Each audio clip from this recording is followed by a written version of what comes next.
$30 trillion যুক্তরাষ্ট্রের জিডিপিকে পাশ কাটাতে চায় চীন, রাশিয়া, ইরান ও উত্তর কোরিয়ার জোট ক্রিঙ্ক। $22 ট্রিলিয়ন সম্মিলিত জিডিপির এই দেশগুলো এরই মধ্যে বিশ্ব অর্থনীতিতে জায়গা করে নিয়েছে।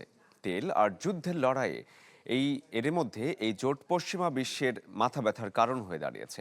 আগামী বিশ্ব শাসনে জোটটি যে বড় প্রভাব ফেলবে তাতে কোনো সন্দেহ নেই। ট্রাম্পের শুল্ক নিয়ে বিশ্বজুড়ে চলছে তোলপাড়। বছর শেষে হিসেবের খাতা মেলাতে ব্যস্ত বিশ্বমোড়ল যুক্তরাষ্ট্র।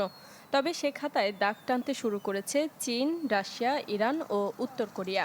স্রোতের বিপরীতের এই দেশগুলো এখন বৈশ্বিক অর্থনীতিকে নিজেদের করে নিচ্ছে যুক্তরাষ্ট্রকে পাশ কাটিয়ে, আর তাতেই বদলে যাচ্ছে বিশ্ব অর্থনীতির সুর।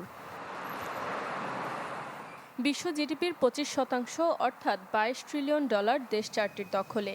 1.25 বিলিয়ন জনশক্তি, যা বৈশ্বিক জনসংখ্যার 21%। সম্মিলিত সামরিক খরচ $472 বিলিয়ন, যা বৈশ্বিক সামরিক খরচের 18%। তেল, বিরল খনিজ, কৃষি, সামরিক ও পর্যটনের উপর ভর করে দেশগুলো এখন বেশ গুরুত্বপূর্ণ অবস্থানে। এদের মধ্যে চীন বিশ্ব অর্থনীতিতে অত্যন্ত গুরুত্বপূর্ণ। রাশিয়া অর্থনীতির তুলনায় 9 গুণ, ইরানের 43 আর উত্তর কোরিয়ার তুলনায় 1100 গুণ বড় বেজিংয়ের বাণিজ্য। তাই ট্রাম্পের শুল্কের চাপ দেশটির ওপর প্রভাব রাখলেও পণ্যের উৎপাদন ও ক্রমবর্ধমান চাহিদার কথা মাথায় রেখে নানা কৌশলে অভ্যন্তরীণ অর্থনীতিকে রেখেছে চাঙা।